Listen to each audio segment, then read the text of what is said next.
인공지능 윤리가 왜 필요한지, 그리고 인공지능 윤리가 나아갈 방향에 대해서 말씀드리도록 하겠습니다.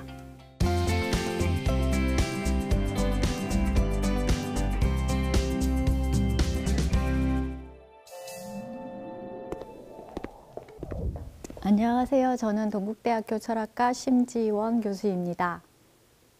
오늘 만나 뵙게 돼서 반갑고요.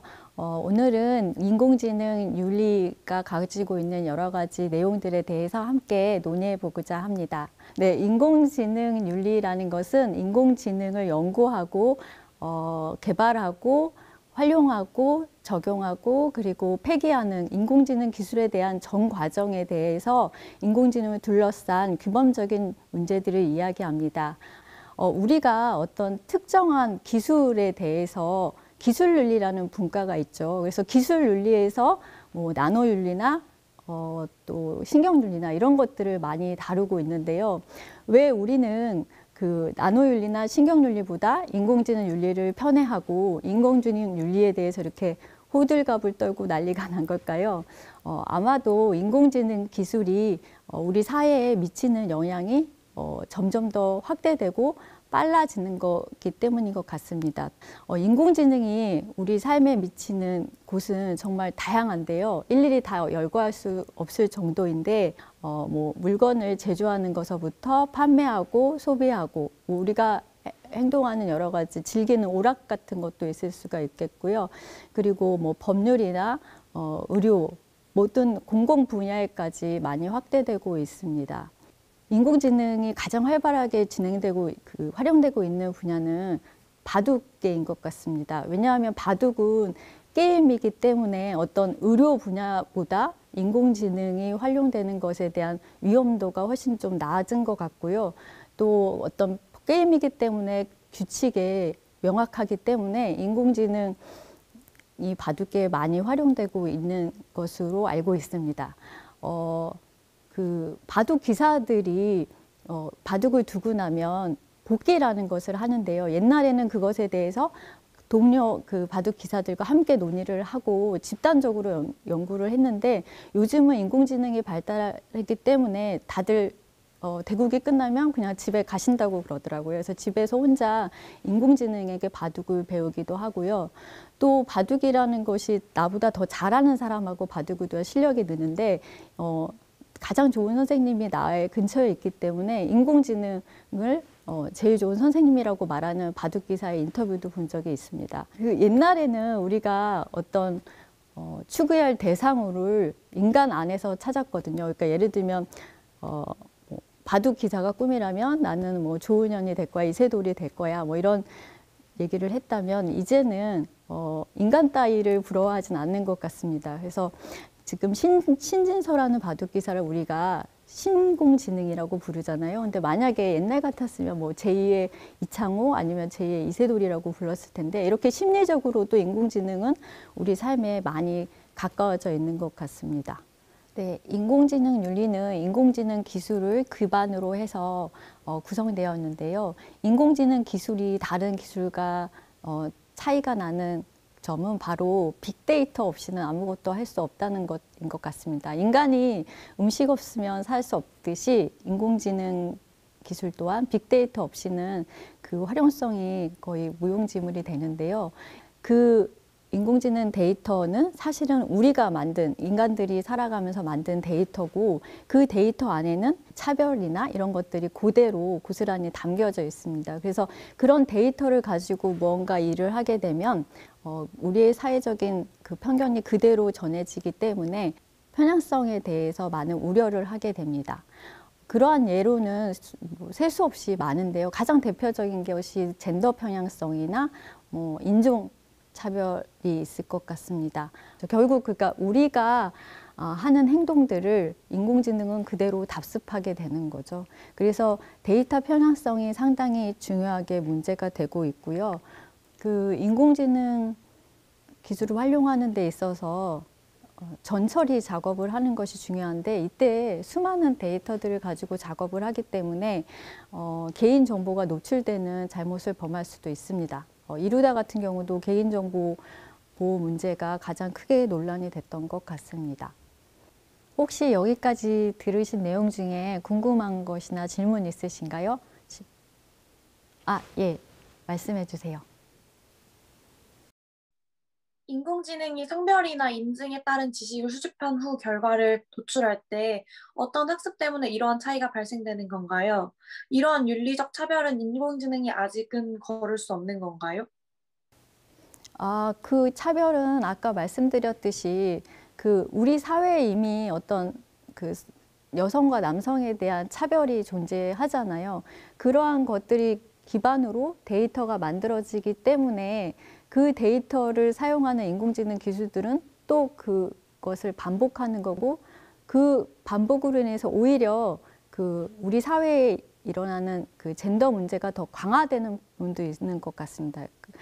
그래서 근데 현재 그 기술을 사용해서 그런 문제점들을 해결하려고 노력을 하는 중이에요. 그러니까 예를 들면 아마존의 AI 채용 프로그램 같은 경우도 여성이라는 말을 넣었더니 인공지능이 여성이라는 글자가 들어있는 것들을 다 탈락시켰다고 해요. 그래서 그 다음 인공지능을 만들 때는 여성이라는 글자를 탈락시키는 것을 프로그램을 개선했는데도 불구하고 또 그런 패턴이 보인다고 하더라고요. 그것이 극복 가능하려면 우리 사회 속에서 어떤 남녀 차별이 없어야 되겠죠. 그런데 그것을 없애는 것이 과연 가능할까요?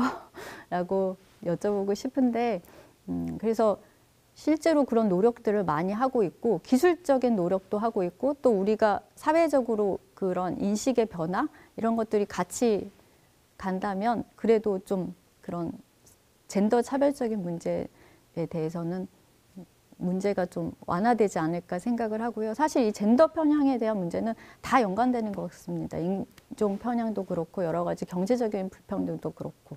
그래서 그 부분이 아까 인공지능 윤리에서도 중요하게 다루어졌는데 계속 노력해야 될 점인 것 같습니다. 이세돌과 대국한 알파고를 만든 사람조차도 그 알파고가 어떻게 이세돌을 이겼는지 설명할 수도 없으시, 우리는 인공지능 내부를 들여다봐도 무슨 생각을 하는지 알 수가 없습니다. 그래서 그러한 것들을 우리가 이해할 수 있게 해야지 우리는 인공지능을 신뢰할 수 있게 되잖아요. 그래서 투명성과 설명 가능성의 원칙을 상당히 중요하게 내세우고 있습니다. 특히 의료 분야에서는 이런 설명 가능성이라는 것이 훨씬 더 중요하게 될 것 같습니다. 바둑계에서는 사실 이 수를 어떻게 인공지능이 왜 여기다 놨는지에 대해서 잘 몰라도 그게 나에게 큰 위험이 되지 않지만, 만약에 내가 어떤 내 몸에 대한 결정을 해야 될 때는 왜 내가 이런 결정을 해야 되는지, 인공지능이 왜 그러한 것들을 나에게 추천했는지를 우리가 들어야지 그 결정을 따를 수 있기 때문에 인공지능 기술에 관련된 윤리를 정하는 데 있어서 투명성과 설명 가능성 윤리 원칙은 상당히 중요한 것으로 이해되고 있습니다. 여기서 흥미로운 점은 일반적으로 윤리하면 기술 기업 쪽에서는 약간 싫어하는 경향이 있죠. 뭔가 기술을 발달을 방해하는 것처럼 생각하기도 하고, 그리고 기술과 윤리를 긴장관계로 보는 게 일반적인 이해였죠. 근데 신기하게도 인공지능 윤리에 관해서는 인공지능 기업에서 적극적으로 인공지능 윤리가 중요하다, 이러한 원칙들이 있는데 우리는 이거를 지키려고 한다라는 주장을 마구 하고 있다는 것입니다. 그래서 이런 현상에 대해서 많은 사람들이 긍정적으로 생각을 하기도 하지만, 또 다른 한편으로는 여러 가지 우려들이 있습니다. 왜냐하면 기업에서는 상품화하는 것이 가장 중요하죠. 그래서 상품화를 해야 되는데 그러기 위한 어떤 절차들이 있을 거고, 거기에 윤리 하나 정도 그냥 끼워주지라고 해서 어떤 통과 의례 정도로 생각할 수도 있는 거고요. 또 어떤 기술이 문제를 일으켰을 때 그 책임을 회피하기 위해서 윤리의 개념을 소비하기도 하는 것 같습니다. 왜냐하면 뭔가 잘못됐을 때 왜 이렇게 했어라고 사회에서 질타를 한다면 우리는 이렇게 윤리들을 다 지켰어. 근데도 안 되는 걸 어떻게 라고 변명을 할 수 있다는 거죠. 그래서 기업이 윤리가 아닌데 윤리적인 것처럼 윤리 위장주의를 이야기하는 에식 워싱이라는 말이 많이 유행되기도 하고요. 왜 우리가 그린 워싱이라고 해가지고 환경 위장주의 이런 것을 이야기하는 것처럼 윤리 위장주의, 윤리 세탁 이런 말들도 많이 논의되고 있습니다.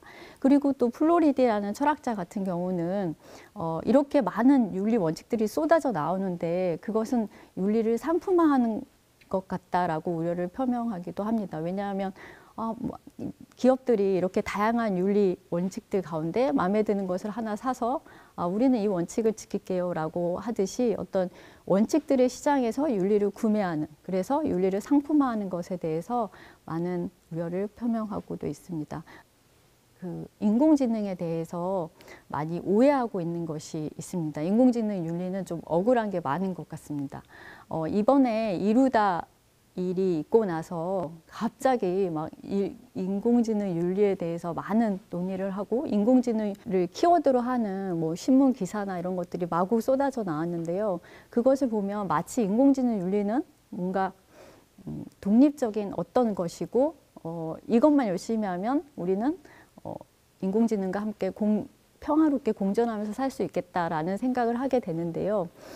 저는 여기서 인공지능 이 윤리가 윤리라는 맥락 안에서 논의가 되어야 된다는 이야기를 하고 싶습니다. 그러니까 인공지능 윤리는 인공지능에 방점을 준 윤리가 있을 수 있고 윤리에 방점을 둔 인공지능 윤리가 있을 수 있잖아요. 근데 그 둘이 어떻게 잘 균형을 잡을 것인가가 상당히 인공지능 윤리에 있어서 중요한 것 같아요. 예를 들면 인공지능 윤리는 인공지능이라는 기술적 특성을 가지고 만들어진 윤리이기 때문에 인공지능 기술은 새로운 거고 그런 의미에서 인공지능은 새로운 이야기를 하는 것이죠. 하지만 인공지능 윤리에서 고민하는 문제들, 다루는 문제들은 기존의 윤리에서 다루던 문제들, 인간의 가치나 공정성이나 뭐 평등의 문제 이런 것들과 연결되기 때문에 실은 또 그렇게 새로운 윤리는 아니라는 거죠. 그래서 인공지능이라는 기술에 방점을 맞추게 되면 우리가 논의하는 윤리적인 맥락에서 좀 벗어날 위험이 있기 때문에 인공지능을 윤리라는 맥락으로 끌어내리는 게 중요한 것 같고요. 또 하나는 아까도 데이터 편향성을 얘기하지만 인공지능은 우리가 가지고 있는 세계를 그대로 고스란히 담고 있기 때문에 우리 사회가 윤리적이지 않고서는 인공지능에 대한 윤리가 잘 이루어질 수 없을 것 같아요. 그러니까 예를 들면 지금 이루다에 대한 문제들을 막 얘기하는데 저는 또 드는 생각이 만약에 이루다를 다시 만드는데 아주 윤리적인 이루다를 만들게 된다면 그러니까 개인정보 문제도 하나도 없고 그리고 어떤 혐오 발언도 하지 않고 그리고 사람들이 성적인 성희롱이나 성적인 어떤 수행을 하려고 할 때 이루다가 그것을 못하게 어떤 기술적으로 그것들을 만든다면 근데 그거를 사람들이 원할까라는 생각을 하게 됐습니다. 그러니까 윤리적인 인공지능 기술을 만드는 것도 중요하지만 우리 사회가 그러한 토대가 되어 있지 않으면 잘못을 두고 뭐 비판할 수 없다는 거죠. 그래서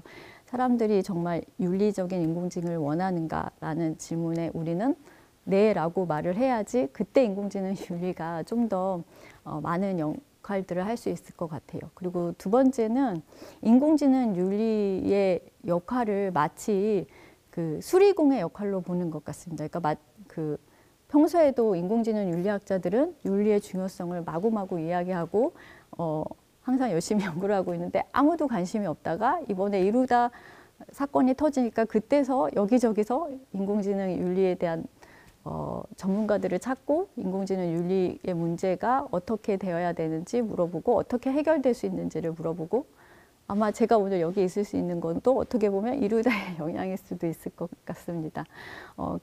하지만 인공지능 윤리는 그렇게 문제가 생겨났을 때 가서 어떤 수리를 하고 문제를 해결하는 것이 아니고 인공지능 윤리라는 것은 기술이 기획되고 개발되고 활용되고 이 전 과정에 윤리가 들어가 있어야 되는 거죠. 따로 분리돼서 있는 것이 아니라.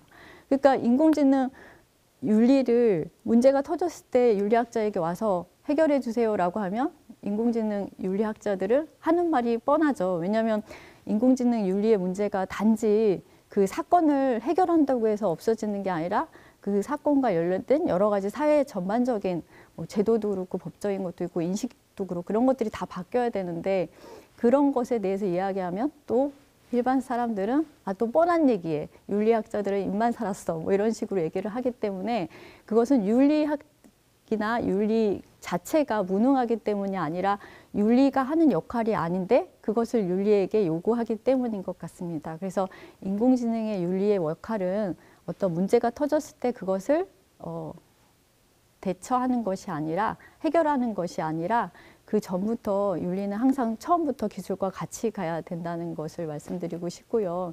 네, 마지막으로 인공지능 윤리를 지향점에 대해서 말씀드리고자 합니다. 윤리의 어원에 대해서 한번 생각해 보고 싶은데요. 윤리를 의미하는 영어의 에식스는 고대 그리스어의 에토스의 어원을 둡니다. 근데 재밌는 것이 이 에토스를 장음으로 읽느냐 단음으로 읽느냐에 따라서 그 의미가 달라진다고 합니다. 그러니까 이게 맞는지 모르겠는데 에토스라고 얘기를 한다면 이것은 성격을 의미하는 것이고요. 에토스를 얘기하면 습관을 이야기하는 것이라고 합니다. 그러니까 같은 단어인데 그 두 가지 의미를 가지고 있는 거죠. 이 말장난을 조금 해보면 그 짧은 습관들이 모여서 긴 성격이 된다. 즉 짧은 습관들이 모여서 어떤 성격이 만들어진다, 형성된다라고 이야기할 수도 있지 않을까라는 생각을 하고요. 그럼 그 인공지능 윤리는 인공지능에 대한 어떤 사고하는 습관이라고도 볼 수 있지 않을까라는 생각을 했습니다. 인공지능 기술은 현재 너무나 당연히 기술을 도입해야 되고 발달하는 것으로 여겨지는 것 같습니다. 물론 인공지능이 갖고 있는 여러 가지 장점들이 있습니다. 우리가 윤리적으로 우려하는 것 말고도 그리고 사회적으로 해결하지 못했던 것을 해결할 수 있기도 하고 또 어떻게 보면 그런 기술로 인해서 사회에서 소외되었던 사람들에게 새로운 기회가 될 수도 있을 것 같습니다.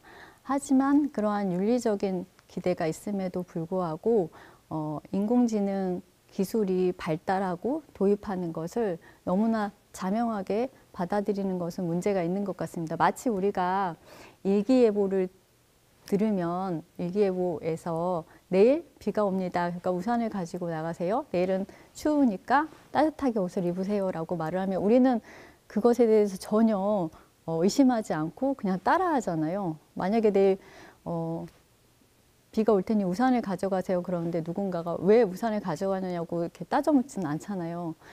그런데 그런 인공지능 기술을 도입하고 받아들이는 우리 사회에서도 우리가 마치 일기예보를 듣듯이 그런 기술들이 발달하고 도입하는 것을 그냥 너무나 당연하게 심지어는 그렇게 해야 되는 거 아니야 라고 생각하는 사람들이 많다는 거죠. 그래서 인공지능 윤리가 지향해야 될 점은 항상 어떤 의심하는 인공지능 기술에 대해서 그런 의심의 태도를 갖는 것이 중요한 것 같습니다. 그래서 어떤 기술이라는 것은 항상 이렇게 효율성이라는 선물을 주는 것 같아요. 근데 그 선물을 주면서 우리에게 어떤 것들을 뺏어가는지 그것에 대해서 한번 고민할 필요가 있을 것 같고요. 그러한 편리함은 도대체 누구를 위한 편리함인지에 대해서도 생각을 해봐야 될 것 같습니다. 그래서 인공지능 기술에 대해서 끊임없이 비판적으로 바라보는 사고가 상당히 중요할 것 같다는 뻔한 얘기들을 또 결론으로 하게 되는데요. 그래서 그리스 격언에 보면 그 주어진 것을 선용하라는 말이 있더라고요. 그래서 기술에 발달하는 것을 우리가 그 자체로 문제가 있으니까 만들지 마세요라는 그런 주장을 이제는 할 수는 없는 시대가 된 것 같고 그리고 실제로 여러 가지 인공지능이나 새로운 기술에 대해서 비판하는 사람들도 그런 기술들을 거부할 수는 없는 것 같습니다. 그렇지만 지금 주어진 상황에서 그러한 기술들을 어떻게 하면 선용할 수 있는지에 대한 어떤 토대가 되는 것이 인공지능에 대한 그 비판적인 사고라고 생각을 합니다. 여기까지가 제 강연이었습니다. 저의 강연을 열심히 들어주셔서 감사드립니다. 감사합니다.